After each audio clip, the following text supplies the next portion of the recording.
જેઠ મહિનાની પૂનમ એટલે અખંડ સૌભાગ્યનું મહાપર્વ વડ સાવિત્રી વ્રત। પરણેલી સ્ત્રીઓ પોતાના પતિના દીર્ઘાયુષ્ય, સંતાન સુખ અને પરિવારના કલ્યાણ માટે આ વ્રત રાખે છે।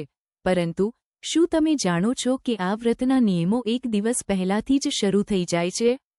પૂજામાં કયા ગુપ્ત મંત્રો બોલવાના હોય છે? અને જો આ દિવસે માસિક ધર્મ પીરિયડ્સ આવી જાય તો વ્રત કેવી રીતે રાખવું? આજે આપણે આ વિડીયોમાં પૂજાવિધિથી લઈને વ્રતના કડક નિયમો સુધીની સંપૂર્ણ માહિતી એક જ વિડીયોમાં સ્ટેપ બાય સ્ટેપ મેળવીશું। વિડીયો ખૂબ જ મહત્વનો છે, એટલે સ્કીપ કર્યા વગર અંત સુધી જોજો જેથી વ્રતનું બમણું ફળ મળે। આ એ જ પવિત્ર દિવસ છે જ્યારે મહાસતી સાવિત્રીએ પોતાની દ્રઢ ભક્તિ અને બુદ્ધિના બળે યમરાજ પાસેથી પણ પોતાના પતિ સત્યવાનના પ્રાણ પાછા મેળવ્યા હતા। જો તમને આ માહિતી ગમે તો વિડીયોને લાઇક કરી કમેન્ટમાં જય સતી સાવિત્રી અથવા જય લક્ષ્મી નારાયણ જરૂર લખજો। 2 વ્રતની પૂર્વ તૈયારી અને ખાસ નિયમો। વડ સાવિત્રીનું વ્રત માત્ર પૂજા પૂરતું સીમિત નથી, તેની શરૂઆત આગલા દિવસથી જ થાય છે। આગલા દિવસની સાત્વિકતા। વ્રતના એક દિવસ પહેલાથી જ લસણ, ડુંગળી કે તામસિક ભોજનનો ત્યાગ કરવો, બ્રહ્મચર્યનું પાલન કરવું અને શક્ય હોય તો ભૂમિ શયન, જમીન પર સૂવું કરવું। શુભ રંગોની પસંદગી। વ્રતના દિવસે ખાસ કરીને લાલ, નારંગી અથવા ગુલાબી રંગના વસ્ત્રો જ પહેરવા। પૂરેપૂરો સોળે શણગાર સજીને હાથમાં મહેંદી લગાવવી ખૂબ શુભ મનાય છે। ધ્યાન રાખજો, આ દિવસે કાળા, લીલા કે સફેદ રંગના વસ્ત્રો કે શણગાર જેમ કે બંગડી, ચાંદલો ભૂલથી પણ ન પહેરવા। પ્રાતઃકાળની શરૂઆત। સવારે બ્રહ્મ મુહૂર્તમાં ઉઠી ઘરની સાફ સફાઈ કરી સ્નાન આદિથી પરવારી સૂર્યનારાયણને જળ અર્પણ કરવું। ત્યારબાદ ઘરના મંદિરના કુળદેવી અને ઇષ્ટદેવ સમક્ષ દીવો પ્રગટાવી આખો દિવસ શ્રદ્ધાપૂર્વક વ્રત કરવાનો સંકલ્પ કરવો। 3 સામગ્રી અને સ્ટેપ બાય સ્ટેપ સાચી પૂજાવિધિ। જો ઘરની આસપાસ વડનું વૃક્ષ ન હોય તો વડની નાની ડાળી કે પાન લાવીને પણ ઘરે કુંડામાં સ્થાપિત કરીને પૂજા કરી શકાય છે। પૂજા સામગ્રી: કાચો સૂતરનો દોરો, પાણીનો કળશ, ગંગાજળ, ચંદન, કંકુ, હળદર, અક્ષત, ચોખા, ફૂલ, ફળ, ભોગ, મીઠાઈ, ધૂપ દીવો, સોપારી, નાળિયેર, પાન લવિંગ એલચી, દક્ષિણા, વાંસનો પંખો અને સત્યવાન સાવિત્રીની છબી અથવા સોપારીમાં તેમનો ભાવ। પૂજાના મુખ્ય 7 સ્ટેપ અને મંત્રો। સ્ટેપ 1 ગણેશ સ્મરણ। કોઈપણ શુભ કાર્ય વિઘ્ન વગર પૂરું થાય તે માટે સૌપ્રથમ ભગવાન ગણેશજીને યાદ કરી બોલો, ઓમ શ્રી ગણેશાય નમઃ। હે વિઘ્નહર્તા, મારી આ પૂજા નિર્વિઘ્ને પૂર્ણ કરજો। સ્ટેપ 2 વ્રતનો સંકલ્પ। જમણા હાથમાં જળ, અક્ષત અને ફૂલ રાખીને પતિના લાંબા આયુષ્ય અને પરિવારની સુખ સમૃદ્ધિ માટે મનમાં સંકલ્પ કરો અને આ સંસ્કૃત મંત્રનો ભાવ મનમાં લાવો। મમ ઉપાત સમસ્ત દુરિતક્ષય દ્વારા શ્રી પરમેશ્વર પ્રીત્યર્થમ મમ પતિ દીર્ઘાયુષ્ય અખંડ સૌભાગ્ય પુત્ર પૌત્રાદિ સમૃદ્ધિ સિદ્ધ્યર્થમ વટસાવિત્રી વ્રતમ કરીશે। સંકલ્પ પૂરો થતાં જ હાથનું પાણી જમીન પર મૂકી દો। સ્ટેપ 3 વટવૃક્ષનું પૂજન। ત્રિદેવનો વાસ। વડના મૂળમાં બ્રહ્મા, મધ્યમાં વિષ્ણુ અને અગ્રભાગમાં શિવનો વાસ છે, તેથી વડને પ્રણામ કરી બોલો, ઓમ વટવૃક્ષાય નમઃ। ત્યારબાદ મૂળમાં ગંગાજળ મિશ્રિત શુદ્ધ જળ અર્પણ કરતી વખતે ઓમ નમો ભગવતે વાસુદેવાય મંત્રનો જાપ કરવો।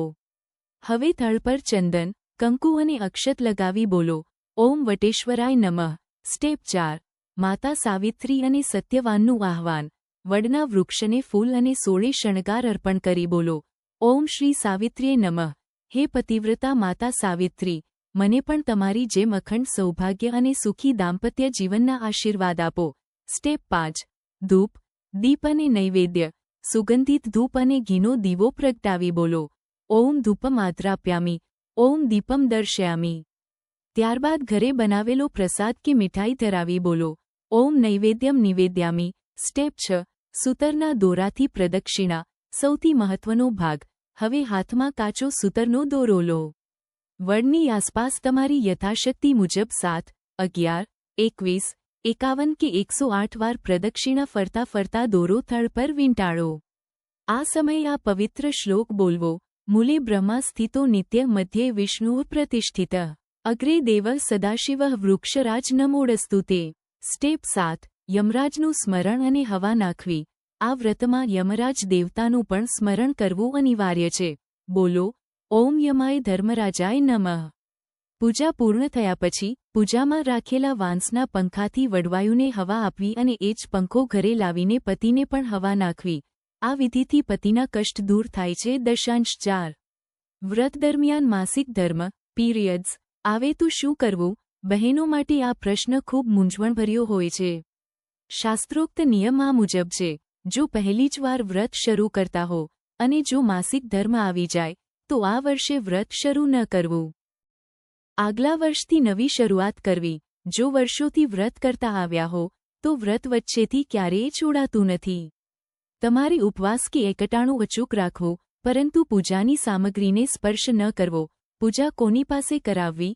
ઘરની અન્ય પરણેલી સ્ત્રી, સાસુ, જેઠાણી અથવા આડોસ પડોશની કોઈ સ્ત્રી જે વ્રત કરતી હોય તેને પૂજાનો સામાન આપીને તમારી પૂજા કરાવી લેવી. તમારે વડ પાસે દૂર બેસીને માનસિક પૂજા કરવી અને કથા પૂરી શ્રદ્ધાથી સાંભળવી. 5 ઉપવાસના નિયમો. શું ખાવું અને શું ન ખાવું?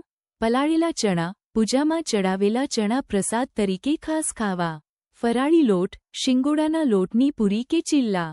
ફળો અને મીઠાઈ. સાબુદાણાની ખીર, ખીચડી, સામો, કેરીનો મુરબ્બો. ફળો અને મીઠાઈ. સાબુદાણાની ખીર, ખીચડી, સામો, કેરીનો મુરબ્બો. શું ન ખાવું? અવોઇડ. અનાજ, ઘઉં, ચોખા, મસૂર કે અન્ય કોઈ અનાજ બિલકુલ ન લેવું. સફેદ મીઠું. સામાન્ય મીઠાનો ત્યાગ કરવો, માત્ર સિંધવ મીઠું વાપરવું. તામસિક બહારનો ખોરાક, હોટલનું ખાવાનું કે તળેલા મસાલેદાર ખોરાકથી દૂર રહેવું. માનસિક અશુદ્ધિ. ગુસ્સો કરવો, કુથલી, ગપસપ કરવી કે કોઈનું ખરાબ બોલવું નહીં. 6 આ ભૂલો ભૂલથી પણ ન કરતા. 1 દાન વિના વ્રત અધૂરું. વ્રત ખોલતા, પારણા કરતા પહેલા કોઈ બ્રાહ્મણ કે પરણેલી સ્ત્રીને, સાસુ કે નણંદને સુહાગની 11 સામગ્રી, ધન અને ફળનું દાન આપવું. 2 કથા અધવચ્ચે ન છોડવી. વડ સાવિત્રીની કથા ચાલતી હોય ત્યારે અધવચ્ચેથી ઊભા થઈને જવું નહીં તો વ્રતનું ફળ મળતું નથી. આપણી ચેનલ પર કથાનો વિડિયો મૂકેલો જ છે, તે તમે સાંભળી શકો છો. 3 ચણાથી પારણા. સાંજે કે રાત્રે વ્રત ખોલતી વખતે પલાળેલા ચણા ખાઈને જ વ્રત ખોલવું. 4 વૃક્ષને નુકસાન ન કરવું. આજે વડના કે અન્ય કોઈપણ વૃક્ષના પાન ડાળીને નુકસાન ન પહોંચાડવું. પૂજા પછી વડીલોના આશીર્વાદ અચૂક લેવા. તો આ હતી વડ સાવિત્રી વ્રતની સંપૂર્ણ પૂજાવિધિ અને તેના કડક નિયમો. આશા છે કે આ માહિતી તમને પૂજા કરવામાં ખૂબ જ મદદરૂપ થશે. આવનારા નેક્સ્ટ વિડીયોમાં આપણે આ વ્રતની પાછળની ખૂબ જ રોચક મહાસતી સાવિત્રી અને સત્યવાનની વાર્તા સાંભળીશું. તો અમારી સાથે જોડાયેલા રહેજો. જો વિડિયો ગમ્યો હોય તો લાઇક કરી તમારા ફ્રેન્ડ્સ અને ફેમિલી ગ્રુપમાં શેર કરજો અને કમેન્ટ બોક્સમાં તમારી કુળદેવીનું નામ લવાનું ભૂલતા નહીં. ચેનલ પર નવા હોવ તો સબસ્ક્રાઇબ અચૂક કરી લેજો. મળીએ નવા વિડીયોમાં. ત્યાં સુધી આપ સૌને અમારા જય શ્રી કૃષ્ણ. ધન્યવાદ.